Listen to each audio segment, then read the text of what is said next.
Welcome back to a brand new episode of Bloor and Mandalore. I am your host, Jeremy Bloor, and today, let's break down the latest episode of Skeleton Crew, episode 4. Now, look, I've got to say, this episode has been the slowest that we've had in Skeleton Crew, but it's still so amazing. Look, this episode was kind of Neil's episode. How many times am I going to say episode in this episode? Oh, my... Episodeception. No, look... We got a lot of Neil, a whole lot of Neil, and that's not something that I want to complain about. Neil is one of the coolest characters, and we kind of got to see a little bit of a different side of him this episode. Obviously, every single episode that we see, oh my God, I'm saying episode so many times. Every single episode that we see is going to feature a specific character at a time. We've had a bunch of Jude, we've had a whole lot of Wim, and now I think it's time to kind of see more of the next crew. I think the next episode is going to be a lot more of Fern. We got that really, really soft, beautiful moment with her at the end. But look, this episode has been amazing. I mean, genuinely amazing. How many times can I say it? I think this Skeleton Crew has been one of the best additions to Star Wars that we have had in the past 5-6 years. Out of TV shows, look, I've got to say, I think this is one of the most successful ones that Disney's done. I mean, take out Mando Season 3. I think Mando Season 1 and 2 are just like in its own little subculture. It's the most incredible Star Wars ever. But Mando Season 3 kind of dropped it down. I think Skeleton Crew, mainly because it's just come out of nowhere. No one's got any expectations on this show. It's given us such a beautiful look into something and kind of an adaptive look. Everybody gets to see Star Wars through the eyes of the kids. And I think this episode's no different. A lot of what I got to see and what I hope you guys got to see, maybe this is the first time you're hearing about it, but all I got to see was everything that would be in a kid's mind when participating in whatever event was going on within this latest episode. I've got to bar myself from saying that word. Holy shit. Holy shit. Also, look at this. Look at this. I got my girlfriend got me this. It's a Star Wars naturally alkaline mineral water. It's from Ripple. I tell you what. There is no sponsorship to this episode, but I would accept sponsorship from these guys. That's actually pretty damn good water. Aussie water's the best because we drink piss. No, but we got to see a lot of the kids' direction through this episode. So the kids, they see everything as the most badass fucking. We got to introduce ourselves to this fucking French chick. All right, so I wrote down the names. General Stricks and her daughter Haina. Haina because her moves were heinous. Holy shit. That parkour reminded me of Book of Boba Fett. You know when I do this every time. But it's like the Sin City wasn't made for you. You know that really shitty like robot person move? I didn't like that. And I think this kid, it's a child actor. Don't expect the fucking world. I think she did an amazing job. I think she's super, super acrobatic. But oh my God, I don't know if that French accent was real or not, but it was kind of going between English and French. It just really fell off. And it kind of brought me out of it, if I'm going to be honest. But we see her, and I think at this point we're kind of seeing her through Wim's point of view. Like as they're going down into the planet, we see him just going, oh, fuck, At-Aton, just when everything was starting to get interesting, and then, boom, boom, and they're like getting caught in that, and that tractor beam. No, I'm not talking about tomato, I'm talking about tractor beam. Let's go tractor tipping. I don't know why I even had to make a Cars reference in that one. That was kind of ridiculous. But I really, really liked that we kind of saw it through the kids' perspectives. Unlike Acolyte, which fucked it up, I think this was the perfect way to do it. This was exactly the way you want to show perspective. It's not about, hiding certain things. It's not about giving like that fairy tale aspect. It's about showing people in an over-exaggerated way, in the way that the person who you're seeing it from is seeing them. That was a whole lot of Inception, but you get what I mean. You get what I mean. God, I really should be sponsored by these people. Yeah, I really should not. I've had it one time. This is the only episode. No, but I think with this one, it was just...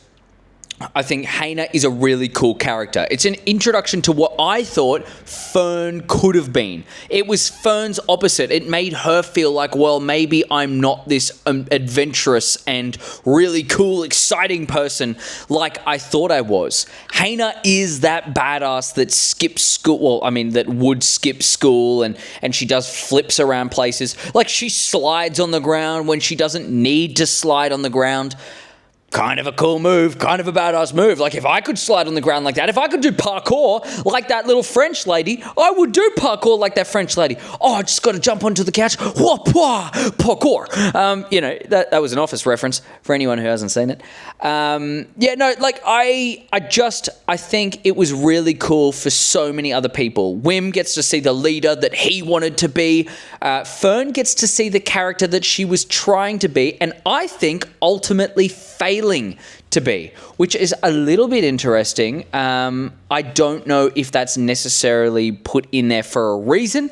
Obviously, with all these big budget shows, there's going to be stuff that's put in there for a reason, and that could very well be the one. Because linking back to to the end of the episode, when Fern gets very upset, and she's kind of, she's looking at it going, I've failed. Like, I've actually failed. I'm a terrible leader. Wim, you should have been the leader.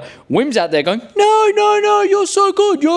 No, just make it happen. Fix it all. Because Wim's a little bitch. Wim is a little bitch. I said it. Hey, but I think that's what makes him, like, he's going to have the coolest character arc, be a Jedi. He's going to use the Force. Oh my God, Jod, teach me. Or is it really Jod? We're going to talk about that. And they're just like, and he goes, oh, Jod, teach me how to use the Force. And he lifts up a spoon into the bowl and eats his thing. Oh my God. And it finishes with the Michael Bay, what I've done. You know what I mean? Dun, dun, dun, dun, dun, dun. Okay. Yeah, you know the song. Yeah, so Fern, that sad side, Hayna, that cool side. Then we got to meet her father, General Stricks. I think I put that in there right. Yeah, General Stricks. What a dude. I treat kids like they're real adults because then I can just make them do shit for me. What a fucking tosser. That dude was a knob jockey. And if you know what a jockey is, it's a person who rides horses. And if you know what a knob is, well, it's the mushroom on a human body. Depending if you've been cut or not. Fresh cut, G. And then you kind of just ride it. If you're a knob jockey, you ride it. And that's General Strix. What a knob jockey. That dude was just like, oh, hey, look, there's kids here. Very clearly don't know what the fuck they're doing. Let's just enslave them. Let's chuck them as the front line. What the fuck is this guy thinking? Actually, what is this guy thinking? And it's not like, oh, well, we don't accept outsiders. Let's just say, I don't want to be a part of the Troiks, okay? The Hatters seem like far more reasonable people. Okay, so the Troiks and the Hatters are the clans that we get to see in this episode. It's the two people who are on At-Aton. I think I talked about At-Aton before. I don't think I did. I'm a little bit of a naughty, silly butthead. So they landed on what they thought was At-Aton, and then we got that really cool, horror place, playground. Because everybody knows the first thing to go in an apocalypse is always the playground. It's always overgrown. It's really scary. It's like when I was in Japan, I was outside of this place because my hotel was nearby, or my Airbnb was nearby. And we saw this place, and it was just the playground was weird, so we felt weird. Me and my girlfriend were looking at it let's just go past, because that's classic horror. I liked that. They go into it. What was really cool was Jod mentioned something about his home planet. He said, air's ashy. Reminds me of my planet. I mean, if he's from Mustafar, then that would be fucking insane. That would actually be insane. If Jude was like, hey, by the way, fires of Mustafar, yeah, I saw this one dude with a blue lightsaber come in, and this other dude came in with another blue lightsaber and goes, it's over, Anakin. I have the high ground. That would be kind of cool. We get to see a little bit of the human side of Mustafar. I guess we kind of saw that in The Rise of Skywalker. No, it wasn't The Rise of Skywalker. The Force Awakens. The Force Awakens, when we see them on that snowy planet with Kylo, when he goes like, he's pulling it. There's police coming. Wasn't police, it was an ambo. I hope you are, I pray for you, my friend. I hope you're okay. I just lost my track of thought. What a silly duffer. What a silly duffer. We kind of got to see that on Mustafar, like a little bit more of a human side. But I'd like to see the kind of village side, that maybe there is a habitable part of Mustafar, that it's not all ice or ice at that time, or maybe it might be ice at that time. I don't know exactly the time period of Mustafar. Move on, buddy. So, at Akron, it is one of the At planets. I'm going to say the At planets because there's so many of them. I started writing them down like at R2 and at A. It's like, brother, come on. Doesn't matter. These ones are the jewels of the Old Republic. They're all of the planets that we got to see on the map that Kim is the owl that we saw in the previous episode. These are the planets that we get to see, and we kind of just like go, wow, those are the jewels. Why are they the jewels? Probably because of minerals. Probably because of like diamonds and shit, fucking expensive stuff. It makes me wonder why At Akron has fallen to chaos. Because everything was seemingly the exact same. When the kids go onto the planet, they're walking around, they're like, oh, the neighborhood. Wait, this house is like totaled. And Neil walks in, and one really, really cool part of it, he goes, no, this tree is way too big. This has been abandoned for a long, long time. So what the fuck happened? Well, what I think is all of these planets are interconnected. Oh my God, Jeremy, you broke the fucking Matrix. No way. Nah, that's not the end of it, guys. Don't just give up on my theory. I know probably some of you were like, oh, what a fucking doofus. What a dude. Looking at this going, oh, you know your Star Wars, mate. You can recount a bloody episode. Well, let me tell you this, mate. Oh, give me another couple of one of these and I'll be bloody loud. I'll be angry. I'm a mineral alkaline water alcoholic. I don't know where the fuck I'm getting all this shit from. My head's just so weird today. I apologize to anyone who's watching this. I apologize. I love you all. I thank you so much for the support on the previous episode as well, the breakdown. That was kind of cool. Yeah, so Neil walks in. He goes, no, this tree is way too big. It's like, all right, horticulturist. Like, come on, shut up, brother. It doesn't matter.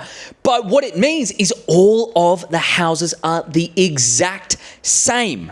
We got to see on the previous episode, there was a mural in the back. Now, I saw this on Beyond the Dune Sea. So full credit for these two big fucking things. They're from Beyond the Dune Sea, the only channel that you should be watching on YouTube.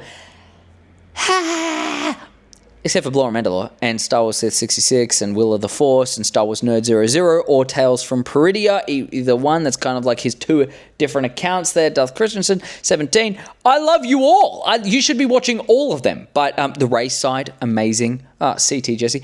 I could keep on going.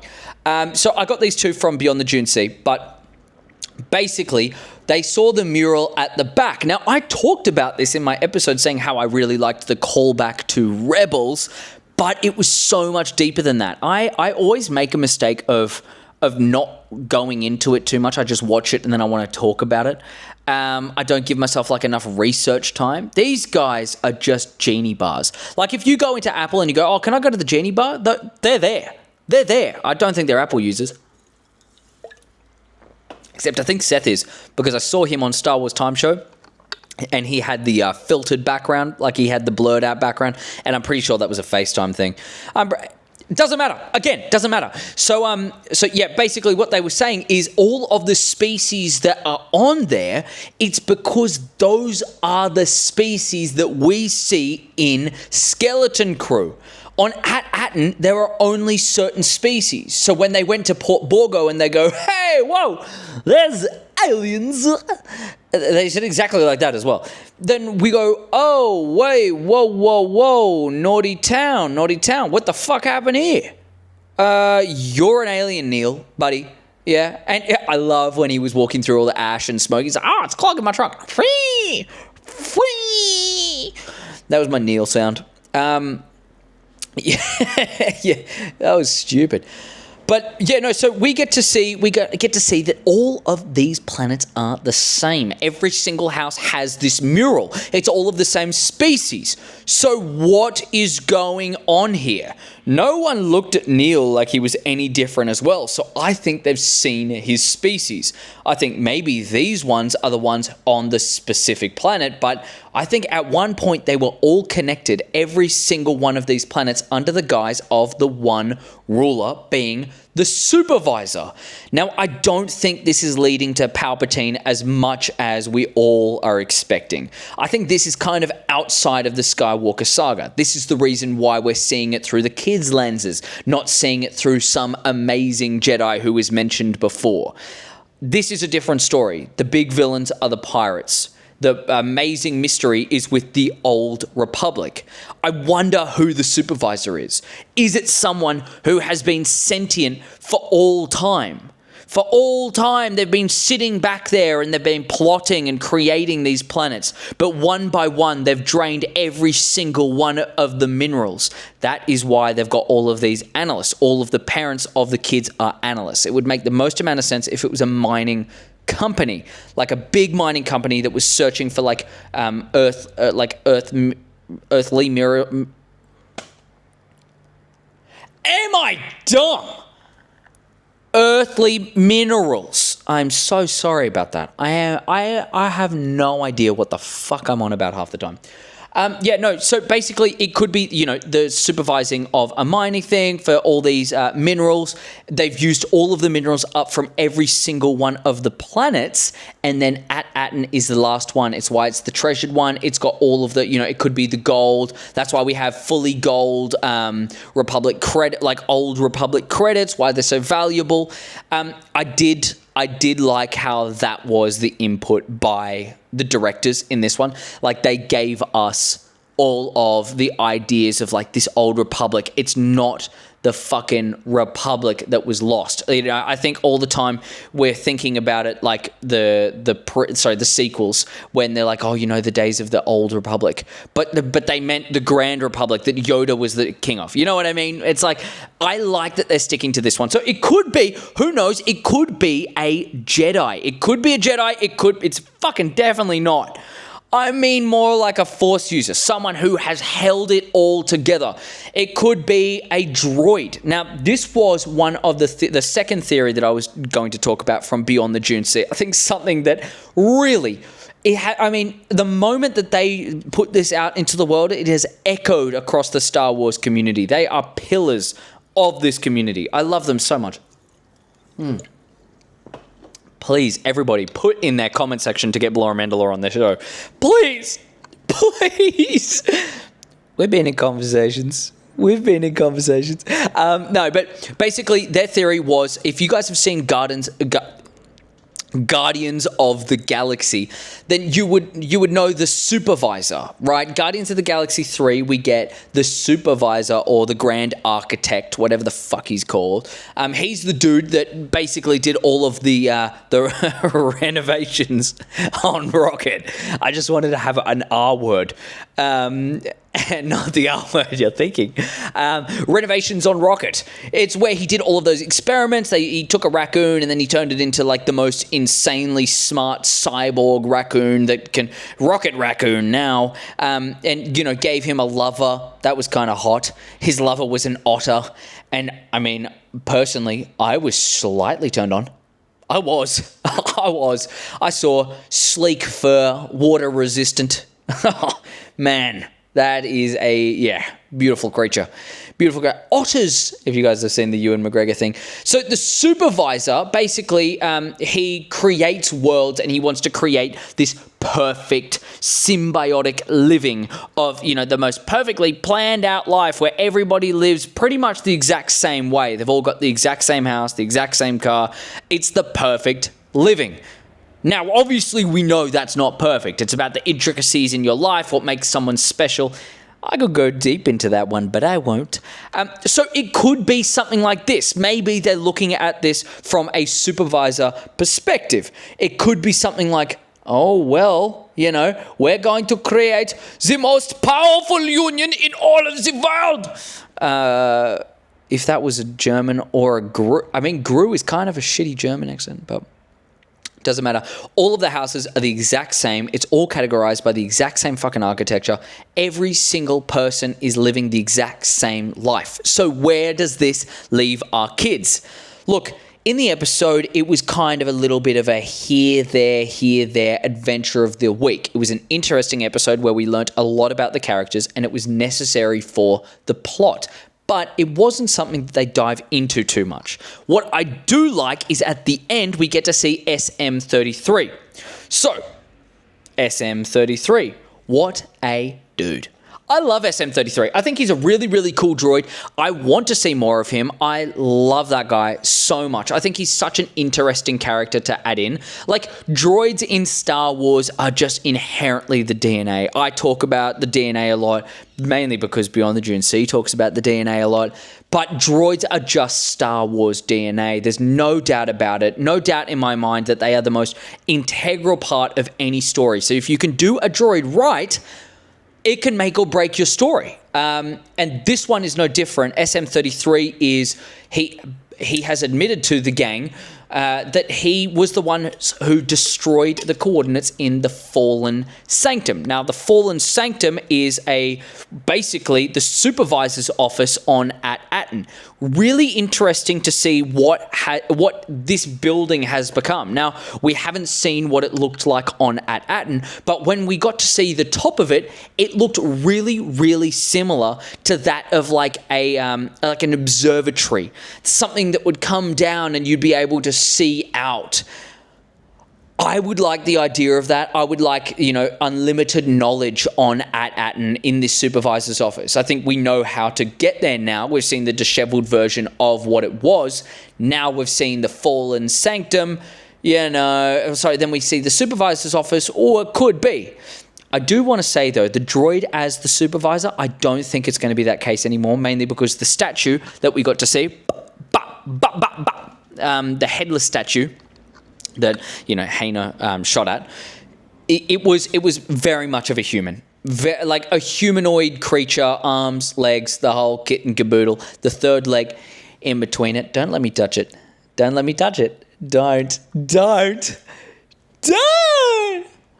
I'd be really curious to see what happens in this Fallen Sanctum. But what's interesting in the secretary's office, supervisors. How many fucking names am I going to go through? I would be keen to see what happens in the supervisor's office, but in the Fallen Sanctum, they had all of the coordinates of every single planet, or in this case, it is the jewels of the Old Republic. I liked that. I like that this show, its pacing has been phenomenal, that it's giving us all the answers, but we're finding out it's so much more of a mystery. Like, we're not worried about where we're going. In The Mandalorian, it was very much like, oh, we've got to go find his species. In the end, we couldn't find it, mainly because we know that George Lucas has said we're not allowed to show the species and where they're from and all that kind of stuff. Yoda's species is meant to stay a secret. That's the whole mystery of Yoda. It's the wisdom of Yoda. Doesn't matter. It's going to ruin the character. So we get to see a really, really well-paced show, something that is exciting. We get all of the information. But one bit, the tablet that was destroyed by none other than SM33. SM33 destroyed the tablet with his old captain. I was about to say master, but there's no master here. Look, his old captain, I think, has been dead, long time before any event of the Skeleton Crew. I don't think that it's Wessel, the father of Wim. I really, really don't think that. I know a lot of people are kind of putting it out there. It's too old.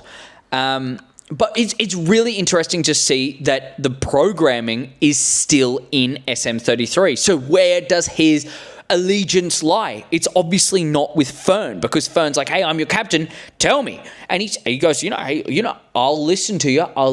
But now the deep-rooted programming starts. We get evil C-3PO again.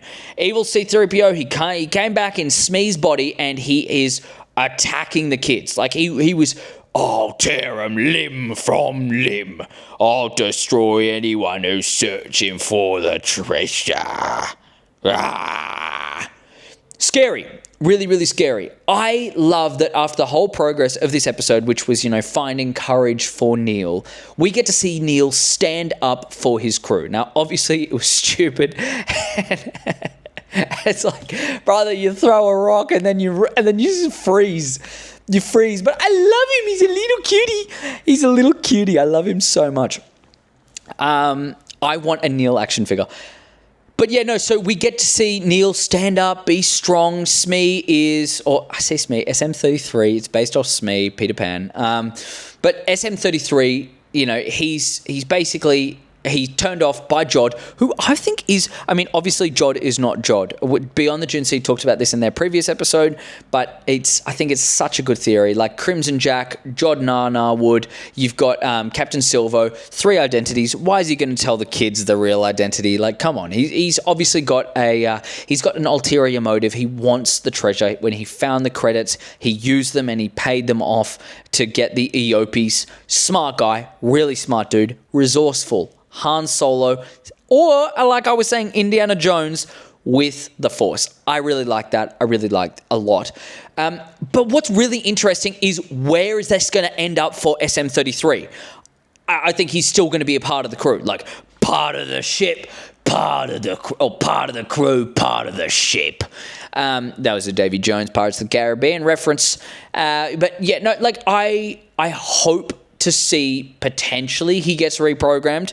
I don't know if that's going to be the case in the next episode. They definitely need to keep him off. This is going to be a major manipulating time for Jod. This is going to be his height of manipulation, because all he's been doing in the previous episodes is trying to manipulate, and then SM33 is coming in being like, nah. You can't do that to my captain. Even though she's a kid, she's apparently killed everyone, so that's my captain. Yeah, I'd be keen to see where that goes. I don't necessarily know if we're going to get all the answers for SM33 in the next episode, but what I will say is I do have a little bit of a theory. Now, we saw the ship at the start. It was lodged into the ground. It was lodged into that little ravine. Now, on top of it was mounds of dirt. Some could say that it's been covered up. Sure, that's not the theory.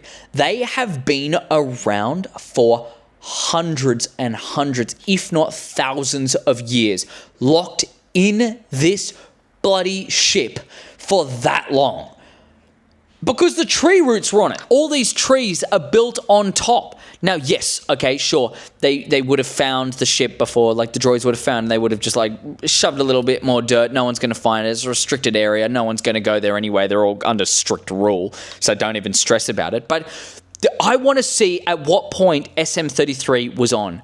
In Jedi Survivor, we got to see old droids for the first time. Droids that they learn their way. I can't exactly remember the droid. I could search it up, but don't worry, it's not really that important. We get to see a droid in our journey going through what happened in the High Republic, and they're teaching us all about the installations and, how Dagan Gera was a part of all of this kind of stuff, and it would just go on. Dagan Gera was the Jedi turned Sith. He was the one that was trapped away in that little meditation chamber, and then he, bled his crystal in a second. First time we get to see that in live action.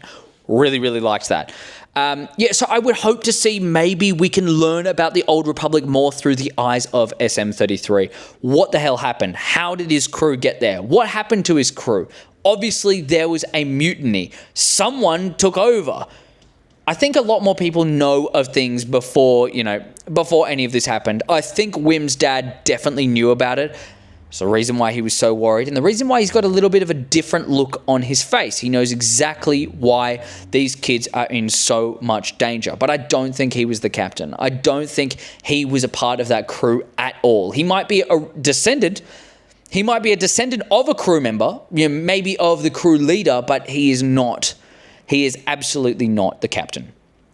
So where does that leave us? For this next episode, we're obviously going to find out more about SM-33. We're going to see Neil and kind of coming into his own, but I think this next episode is going to be mainly focused on Fern. I really hope that we get KB soon. KB is such a cool character and a really, really strong character. Like, we get to see her when she's standing. So basically, they all get scared. They hear noises at the moment they get onto At-Aton. And KB's looking up and she's scanning this supervisor structure. And she's strong. She's strong. She stands there every single time, even when they got into that big war where they were like walking out and, and Jude met them, so on. Yeah, sure, that's cool. But KB was always the one standing strong. So I would like to see more of her. I want to see more of Fern. Either one of the two, I'm going to be happy with both. Jude, we're going to see him manipulating more. We're going to find out, hopefully, how to get to At-Aton based on what's going on in SM-33's head. If they take him apart, if maybe KB might take him apart and find the coordinates, extract that details, or just remove the rewiring from the captain. Would be really, really interesting. I hope we get to see a lot more of that. Yeah, so who knows? Who knows what we can get? Okay, so let's get into this right now. Let's go fan segment. Okay, so fan segment, every single week I put out. This week I put out so late, and put out, I didn't mean like sexually. No, like I put it out so late. I'm so sorry. But we got 2 amazing responses. So we'll finish it off with these 2. One from Star Wars Nerd 00. He said, good middle episode actually added to the mystery. The mystery is definitely there. I think the mystery is not going to be about finding At-Aton. Finally a show that just doesn't make the destination the mystery. It's actually a mystery on there. I really hope we find out more about why there's analysts and what they want on this planet, why it's hidden, why the droids are there, and just like hiding everything. Really, really annoying. I know that we're going to have to wait, but I prefer it so much more. And then second one from Star Wars Sith 66, he says, my least favorite episode, but loved the new info and lore bits at the beginning and end with this emoji. I gotta say, I understand why it was your least favorite episode, because it was a character building episode. It was necessary for the plot, for everything that was going on within the later episodes. We get to see Neil rise up, and they're all finding their way. So that's not going to be the most interesting, but I agree with you, dude. Lore-wise, amazing. I hope they add more lore. I think this show is exactly what the Acolyte wanted to be. It's kind of like that meme, from the Umbrella Academy, and they've got the car, and when the little guy's going goes, and then the other girl's going, huh? So it's pretty much going to be fucking something like that. Could be with the Acolyte and Skeleton Crew. But I mean, depending on how it goes, I hope it keeps at the same pacing. I think it will. I genuinely, these guys haven't slowed down. They haven't stuttered. Nothing has been different in this episode. I definitely give this if I was going to rate it, I'd probably say like 8.59 out of 10. And that's me being harsh. Like, I would give it 100%. If I wasn't doing this as like an actual critique, 10 out of 10. I enjoyed every single part of it. Thought it was really interesting. So I will catch you guys in the next one. Thank you so much for watching. Quickly though, did I forget anything? No. No, I didn't. That's so cool. So quickly, I got a card bot at my local supermarket, Westfield thing. I have a bunch of Obi-Wan Kenobi cards, and I don't want to fucking scare you guys, but I've got a thick boy. I've got a real thick boy. It's right here. Is it right there? Anyways, I've got a real thick boy. I'm gonna make a little bit of a video on my Instagram, and I'll talk about like introducing when this is gonna happen. But watch out for that video because that's gonna be sick. I'm so keen. I hope we pull a fucking Vader card. All of these, by the way, I will put this one up there. You can even screenshot this, but yeah. So all of that is basically saying, hey, you can find all of the autographed potential cards, and I hope that with this big one we can find a goodie. So I love you all. Thank you so much for watching. Thank you so much for enjoying. This one kind of felt a little bit more informal. I liked that. I really liked that. It's kind of why I turned this to the side, because I wanted it to be a little bit more informal, like I'm just chatting to you guys, trying new things out. One thing I do have to ask, tell me down below what you guys think. But I've been trying out a few things. I did on this previous episode 4, I did an Instagram review, and on the episodes 3, I did an actual kind of like review, like a 5-minute review on YouTube. So let me know what you think. Let me know what you want to see. If that's something that you like, then I'll do it. I'll do either one of those. I could even do both. Doesn't really matter. Just kind of want to gauge with you guys what you guys want and what you guys want to see. Love you all. Thank you so much for joining, and I will catch you in the next one. Ciao, bitches. Blah.